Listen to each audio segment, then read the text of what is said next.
She is one of the most trusted voices regarding NBA Top Shot. She hosts her Twitch stream, NBATopShotSteph. We now welcome Steph Sutto onto Hoopsology. How's it going, Steph? Thank you. I'm excited to be here. Hoopsology. Awesome. Thank you, Matt. Thank you, Justin. You're welcome. It's funny, Steph, because as I've been telling our guests and even Matt himself, I didn't even heard of NBA Top Shot a couple of months ago, and now it's just been a metamorphosis of thinking it's ridiculous. I'm like, what is everybody being up to? And then yesterday, I finally opened my first pack, finally, after just waiting in line, and it was such a, I don't know, I would say it was more of a, I might be overstating it, like, the word I can come to is magical. I don't know. Just in terms of and it was only 3 cards too. I think it was Ja Morant, Steph Curry, and Patrick Beverly. Those were the 3. Wow. It's just like the experience was just kind of, the music involved and the highlights. Just, I don't know, you can't get that with like a trading card. So with that being said, Steph, I want to ask you the recent news of Michael Jordan, Kevin Durant, and Klay Thompson investing into NBA Top Shot. When you first heard this news, what crossed your mind, and did it have any effect on the market at all in terms of, I don't know, the current packs that are out there, the current digital collectibles that are out there, knowing that, Michael Jordan is now a possibility in the future sometime? Yeah. Well, honestly, I wasn't surprised. I thought it was only a matter of time before, something like this happened. But yeah, they raised, over $300 million for Dapper Labs, which is the company behind NBA Top Shot. So, I don't know if all of it's going to go into NBA Top Shot. They're working on other projects as well, but it is exciting to see, a bunch of professional athletes, not just basketball players, but there's a lot, and even celebrities too, that invested, into Dapper Labs. And I think it's really good. I think, we have something great, and everyone wants a Michael Jordan moment. And it was like, are we going to ever be able to do that? Because that's going to be really hard for them to be able to negotiate that. But I think we will see that. I don't know if it's going to be before we're out of beta, though, just because I feel like they need to be prepared for the crazy wave that, is going to hit once that happens. Steph, what have you observed so far with NBA Top Shot? Just doing some research on you. You were in on it fairly early in the process. So now we're in April. We've seen a little bit of buzz, but I don't think it's hit critical mass yet in terms of just Matt's popularity. I kind of did a poll with just Matt and I's circle of friends and some friends on Facebook, and it seems like people are not in the know of the digital collectibles and NBA Top Shot specifically. So just being on the site and just messing around with it, and as I stated earlier, buying my first pack, there's been some ups and downs as you would expect with a site being in beta. What have you observed so far? Are there any warning signs, anything that has really concerned you once this thing really gets super popular, or you think they'll work it out once they get out of beta? I think there's definitely, I think the reason why, your average person doesn't know about NBA Top Shot, you walk around on the street, ask 10 people what that is, they're probably not going to know, and maybe they've heard of it, but they've never created an account. They don't have any moments. I think, right now they're not trying to advertise, and they're not trying to get a lot of new users because they have a lot of infrastructure stuff that they have to work on. For example, they need, with Jaws for Everyone, currently that's like a huge, I guess, issue where a lot of people are kind of, I guess, a little bit stressed out about that is that, they have a very small team. They have 8 people working on withdrawals right now. And those same people are working on, the KYC identity checks, initially approving withdrawals and then actually approving the pending ones. And it's like so much work. Like there's so many people on the platform, and they need to grow and train and build systems.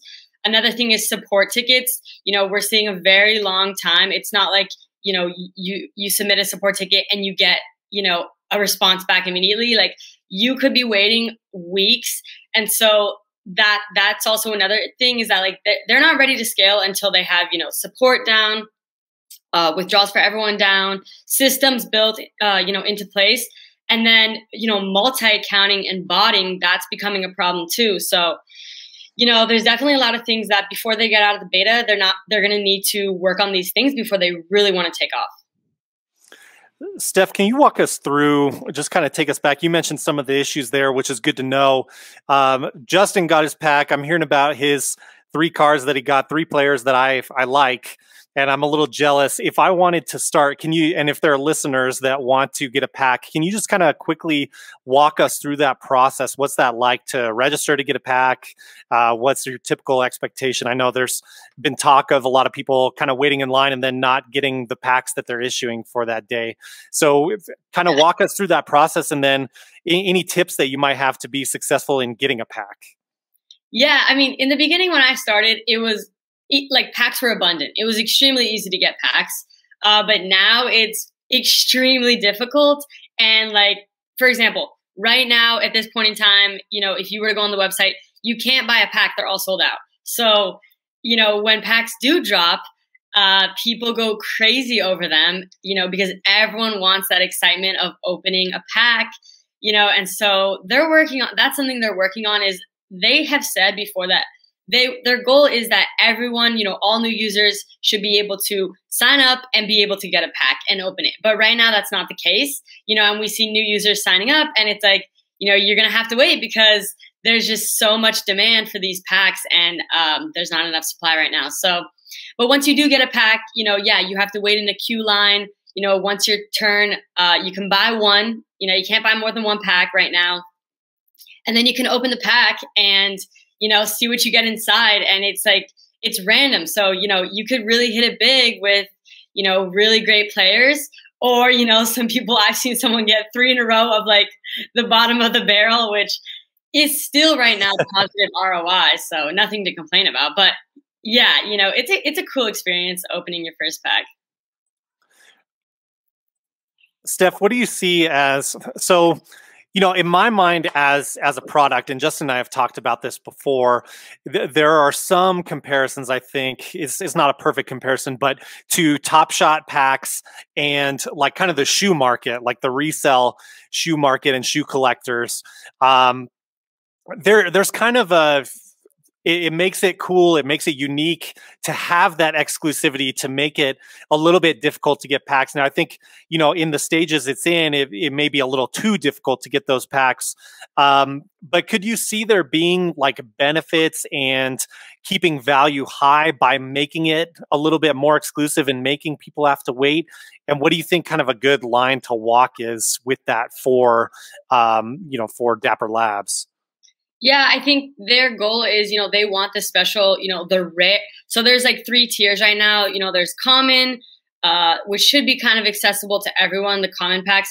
Then there's the rare tier, which should be a lot harder to get. Usually the supply is significantly less. And then there's the legendary tier, which should be extremely difficult to get. And they're even talking about having, certain requirements for the legendary tier in order to even be eligible. So yeah, I mean, of course, the rare and the legendary tier should be very difficult to get, but I do believe that right now it is a little bit harder than it should be to get, common packs. It's just because I don't think, we had such a huge spike in users in both January and in February. We had an insane spike. And so they're kind of playing catch up from that. And, I don't think they expected it. It was just a natural, organic, viral spike. They didn't advertise for it. So, and they're not trying to actually put they haven't even put any paid advertising in. They're not trying to advertise yet until they can really, make it easy to get a common pack. Everyone should be able to get a common pack. But it should be hard to get the rare and legendary, I do believe. Do you think that there was a tie-in with like the GameStop event that happened, and stonks and all that, and the popularity of Top Shot increasing, or what do you think caused that kind of organic spike in February?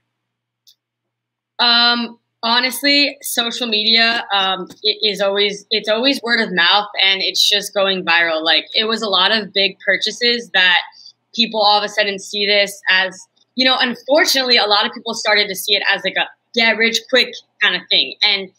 And so, we saw the prices skyrocket because they weren't prepared for that spike. And so there was barely any supply, barely any packs, barely any supply in the ecosystem. And so the prices of everything were just getting overinflated by insane amounts. And unfortunately, that was not sustainable. They had to come out with a bunch of supply after that. And all of a sudden, you saw the prices of everything go down.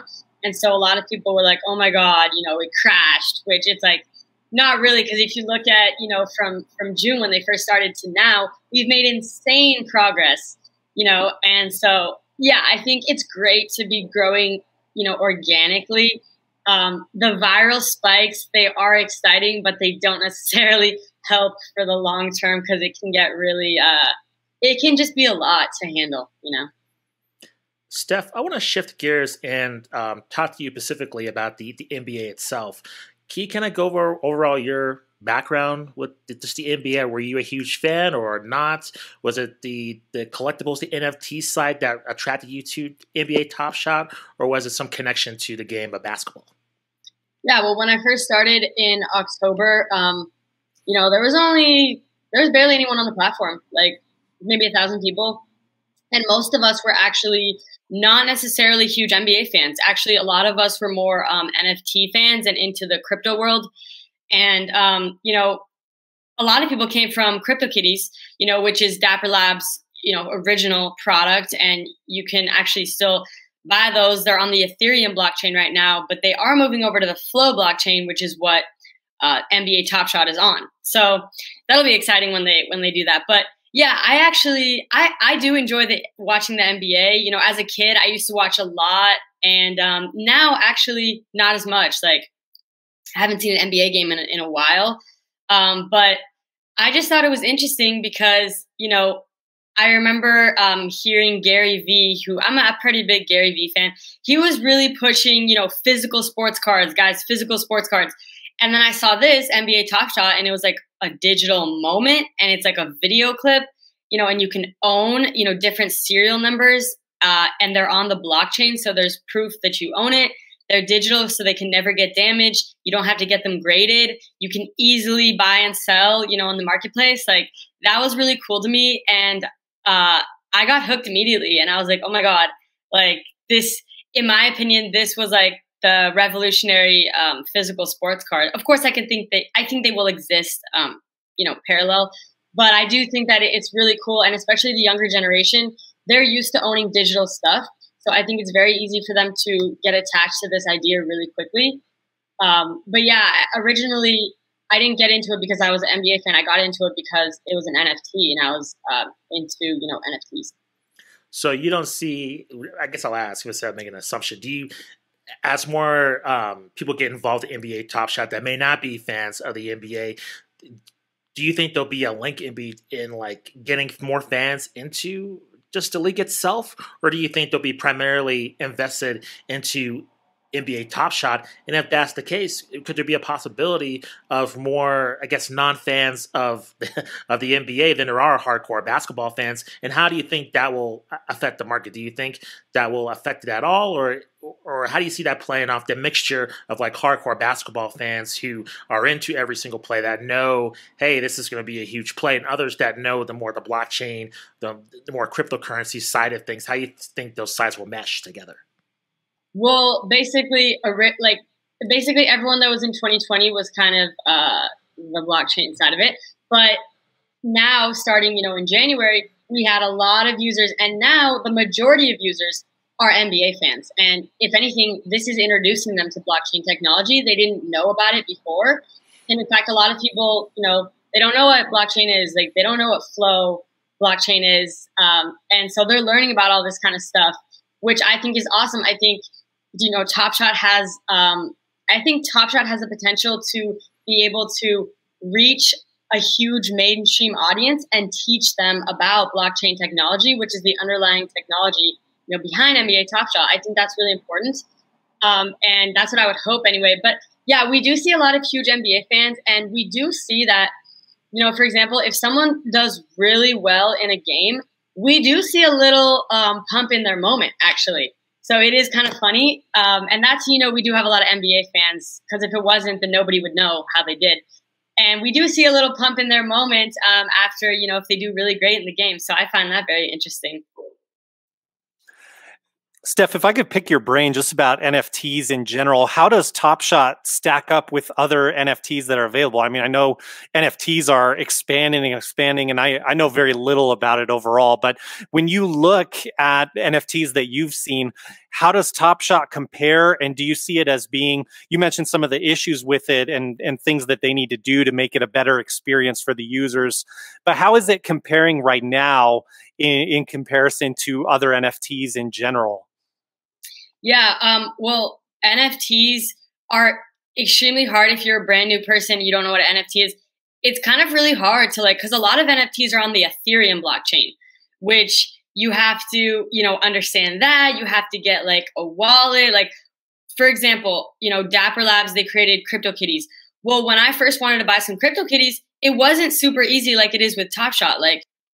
I was like, wait, first I have to get a MetaMask wallet, then I have to get Ethereum, and then I have to pay gas fees. It was really confusing. And it's not very easy to understand for your average person. It was really hard for me to understand how to do all this stuff. And if anything, you can lose, I ended up, the first kitties I ever bought, I ended up losing all of them because I lost my seed phrase, which I didn't realize that once you lose that, you're screwed. You literally are supposed to write that down somewhere and keep it safe forever, because you can't just reset that without knowing it. So I screwed myself and I ended up losing all of those CryptoKitties from 3 years ago, which sucks because they would have been really valuable now. But with Top Shot, it's really easy because you don't have a seed phrase. They're more of it's more of a custodial wallet. So they're basically taking care of all this stuff for you. Obviously, right now you can't move your Top Shot moments off of the Top Shot platform, but that's what NFTs you're supposed to do. So in the future, they do plan on, letting you take them off the platform, storing them into your own wallets, maybe even selling them on third-party sites. But right now, they're taking care of all the moments for you. And obviously that's more centralized, and that kind of goes against what, NFTs are supposed to be. They're supposed to be decentralized. So there's a lot of stuff that, obviously in the future, we hope that all of this stuff comes out to play. And they've said it, they want you to be able to, move your moments around and take them off the platform if you want. There should be other third-party websites. You should be able to sell them on OpenSea, hold them in a hardware wallet or a digital wallet, stuff like that. But for now, I think it's just so easy for your average person that doesn't even know what an NFT is. You don't have to know what an NFT is to, buy these moments. You really don't. And I think as they progress and they let you do more stuff that's more what you're supposed to do with an NFT, people will learn. And I think that's really cool part about it. Yeah, in that sense, it's interesting. I could see Top Shot as kind of like a gateway NFT, so to speak. It kind of gets you interested in that, and then maybe you do your own research, and if that's something that you want to explore. Mm-hmm. Go ahead, Justin. Did you have another question? I did. To that point, Steph, if the NBA Top Shot digital moments becomes open to third-party websites, could you see a future in which people are trading, hey, I got an NBA Top Shot for this NFT that might be music, or an NFT that could possibly be another sport? Could you see a meshing of just other NFTs meshing together? And how do you think that will affect it? Would it have a negative effect, a positive effect? What do you think about that? Yeah, we've already seen some off-market trading going on. Obviously, ideally, we want it to be smooth and transparent, but right now, since you can't exactly move them off the site, it's a little bit different. You essentially have to gift the moment to someone, and then they give you what the trade is.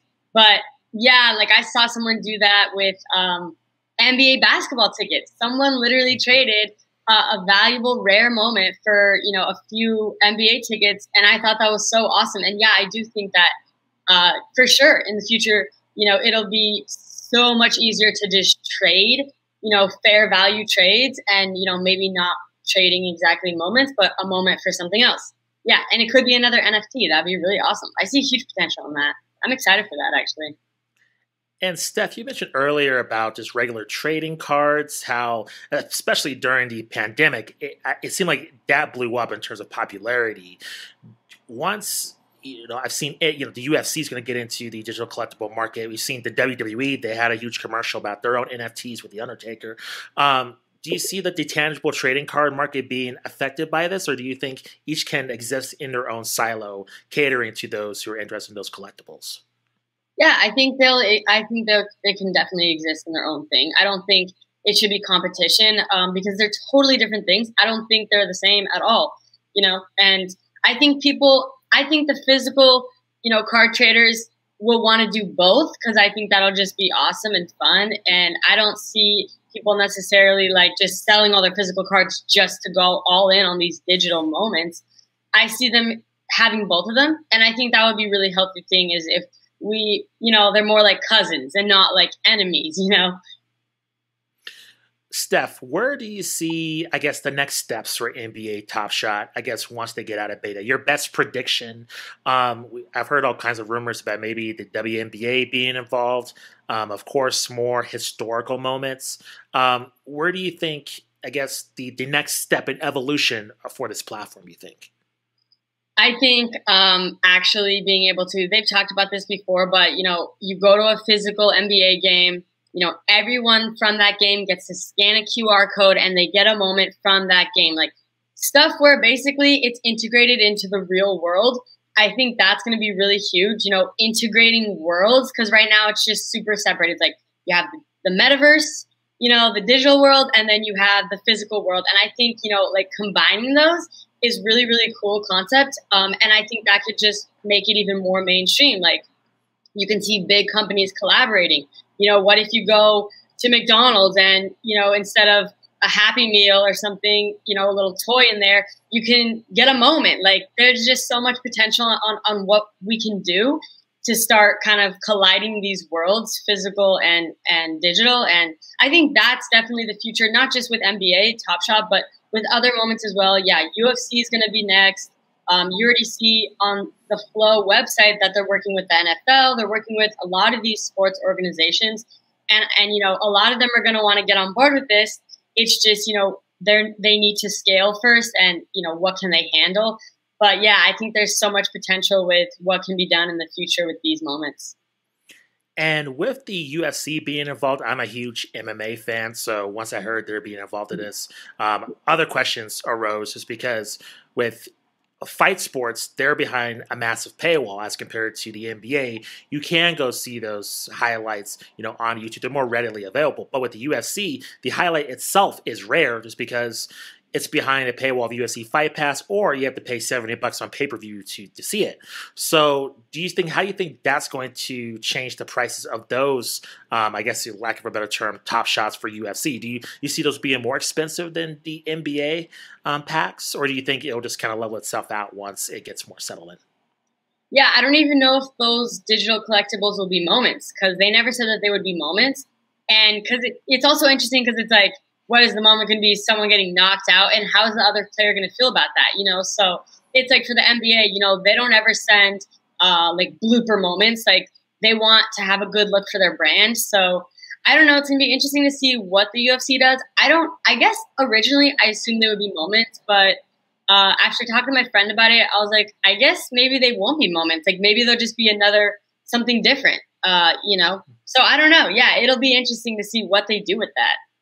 Yeah, there's so many, I guess, positives and negatives, specifically on the fighter end, because you mentioned that the players in the NBA, they get a cut of that revenue in terms of their digital collectible. And the UFC, I guarantee you, they'll get nothing from that. I mean, they get nothing from other aspects of their contract. So I think this could be a potential issue in terms of, I couldn't imagine, hey, there's Conor McGregor, he has some kind of digital collectible on this UFC flow, and he's not getting a piece of that, where he gets a piece of everything within his contract. So I just can foresee like some huge issues for the UFC potentially if this takes off the same way as NBA Top Shot does, for sure.